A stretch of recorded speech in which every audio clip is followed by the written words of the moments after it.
Today we want to talk with you about how to allow the things you want. And we're going to be talking about the laws of the universe. You are aware of them. You've been listening to us for a little while.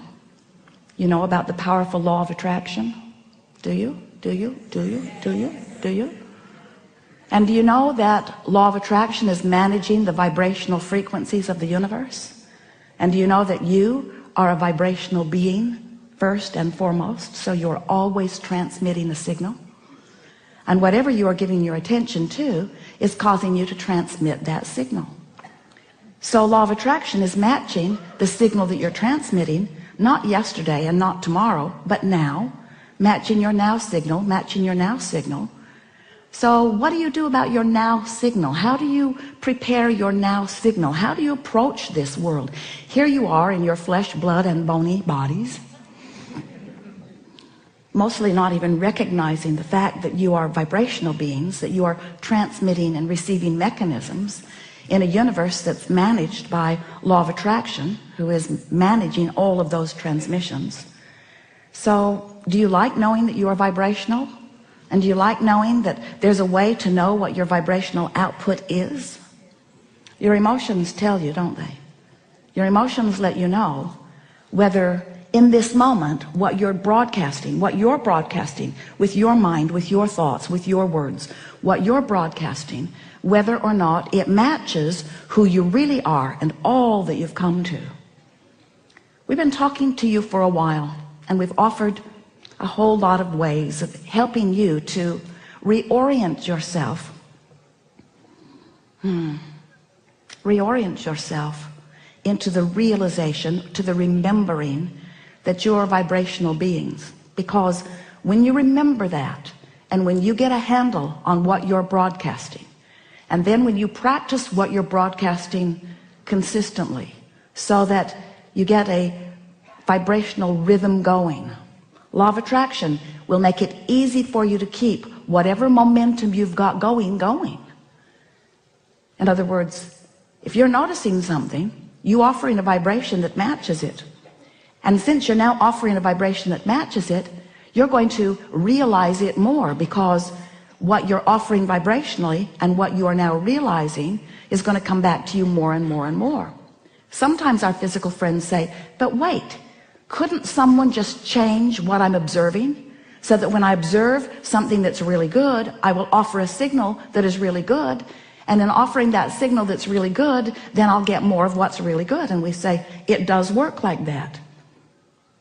But there's a faster way of going about this, and a way that will always work for you. And that is, if you will decide that you don't need to wait for something good to observe before you broadcast a signal that matches something that you consider to be good, then you're going to tune your frequency so that only things that would qualify in the category of what you consider to be good can be realized by you. What do you think about that word, realized? Realized. Not so much, huh? Well, we really like it.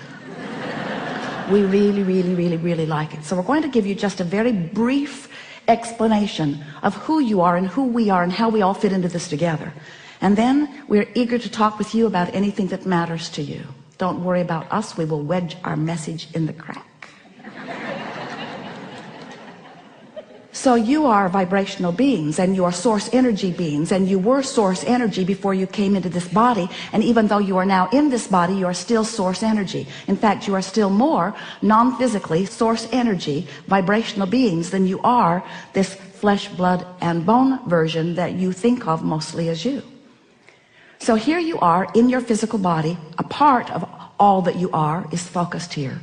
And as you explore the variety, just as you knew you would, in this magnificent leading edge environment, which is the leading edge of all creation, as you explore it from your personal point of view, you come to personal awarenesses and decisions of what you would prefer, how this can be better, how this can be better, the improvement in that, the improvement in that. By sifting through life just like you planned, you know what you don't want, which causes you to know what you do want. So you are emanating signals of desire all day, every day. They are shooting out of you as vibrational offerings. We like to call them rockets of desire, because You can't help but produce them because life causes you to focus them into being. So you launch a rocket. Maybe you don't have enough money, and so you launch a rocket, and then another and another and another and another. I want more money. I want more money. I want more prosperity. I want more freedom to do as I want to do. You're launching that rocket over and over and over and over. And every time you do, that vibrational rocket, that vibrational intention, that vibrational becoming is received by that non-physical part of you. That non-physical part of you, we are gesturing like this because that non-physical part of you immediately becomes the vibrational equivalent of your desire. More prosperity now that you have just asked. More vibrational awareness and ability to be more prosperous than ever before, just now.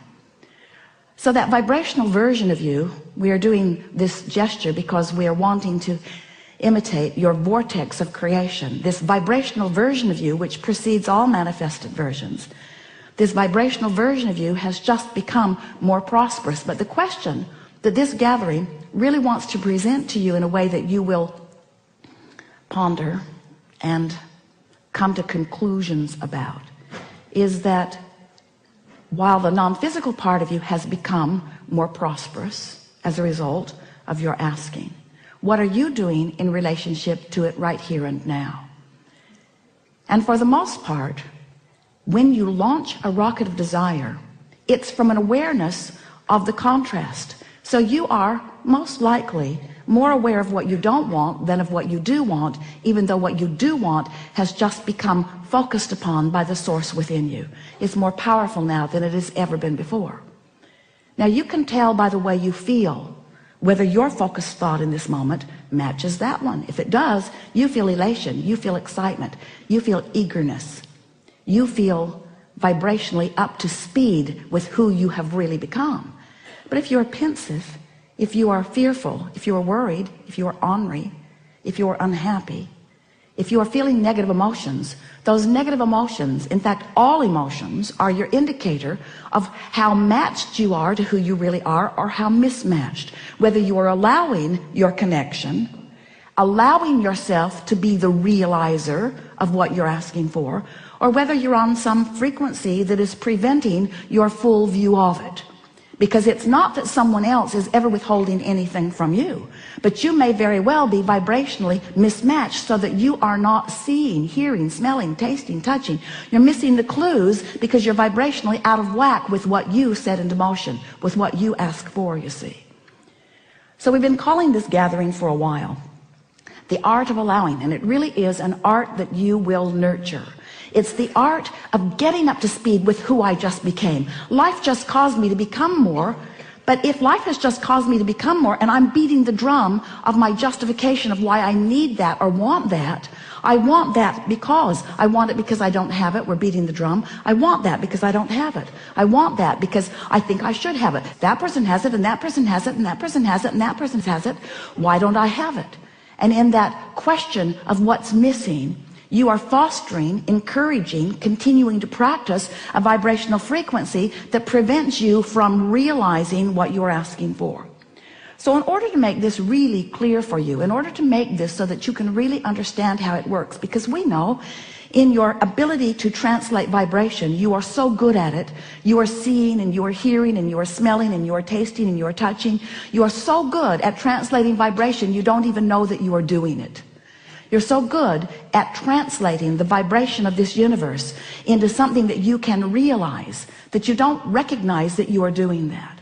So we are presenting to you some explanations of how these laws work in order to help you understand where, if we were standing in your physical shoes, we would put our emphasis on this eternal path of never-ending expansion. And from our point of view, this eternal path of never-ending joyous expansion is supposed to be fun. It is supposed to be fun. It is supposed to feel good. It is supposed to fulfill you every step of the way. And if there is anything less than that happening, then you're pinching yourself off unnecessarily. So the contrast causes you to ask, and it becomes a vibrational reality immediately. And our physical friends say, well, that's very nice for someone, that it is now a vibrational reality. But I want that vibrational reality to become more. I want to realize it fully. I want to be able to see it and hear it and smell it and taste it and touch it. I'm happy that you're happy, Abraham, that there's a vibrational reality.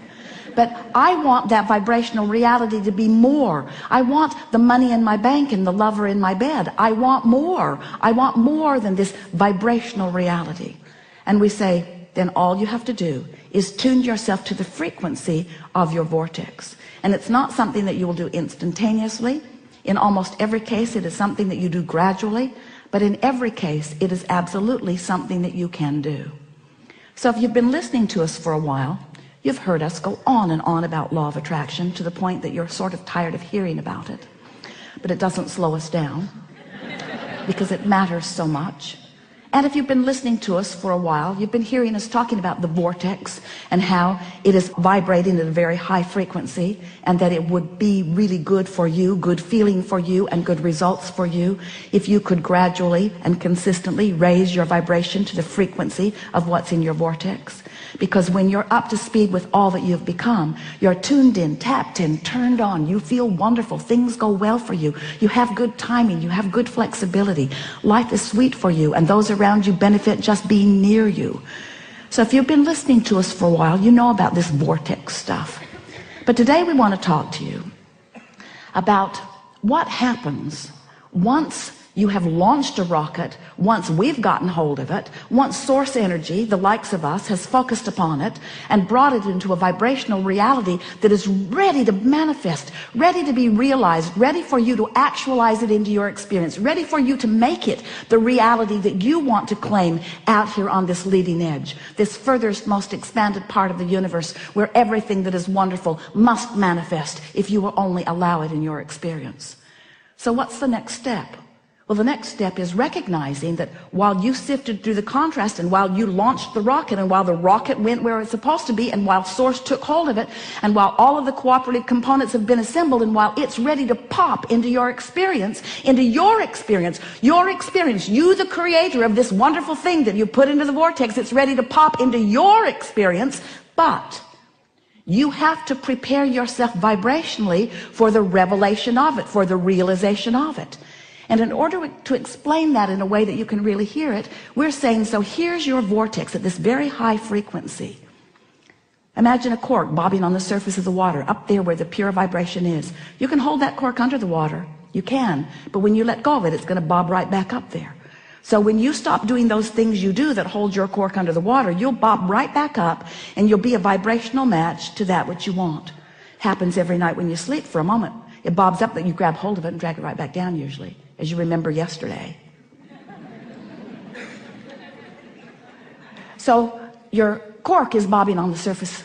And when your cork is bobbing on the surface, when what you are thinking about in this moment, when what you are giving your attention to is absent of resistance, when you're not doing that thing you do that makes you feel uneasy, when you're not introducing into your vibrational frequency unwanted things, better said, when you are in a place of allowing, when you've been meditating, when you've been praising, when you've been appreciating, when you're tuned in, tapped in, turned on, when you are in love, when you are in that high-flying, good-feeling place, when your emotions are telling you how good you are feeling, then you are a perfect vibrational match to what's in your vortex. And what's in your vortex then, through the path of least resistance, can flow easily into your experience. But the realization of it is yours. We call that your grid filling in. Humans often call it, it's when inspiration comes. It's when you just have that feeling about something. So the grid fills in all kinds of wonderful ways. The first evidence that you're up to speed and your grid is filling in with the contents of your vortex is you just feel wonderful. You feel good, you feel elation, you feel clear-minded, you feel inspired. An idea will flow in, and when the idea comes, you'll know it's a good one. You'll know it's a good idea. It's the grid filling in. Sometimes you want the grid to fill in, boom, you just want it right there where you can observe it. And we say, if you'll be patient and allow this natural evolution of the grid filling in, then you'll get in sync with the rhythm of life that you intended when you came forth into this physical body to begin with. Not one of you said, I'll go forth and I would like to just think of something and I would like it to manifest, and then I will just observe that good thing, and then I'll think about that, and then other good things will come. And we say, if you were operating under those very speedy conditions, this seminar would be about de-manifestation.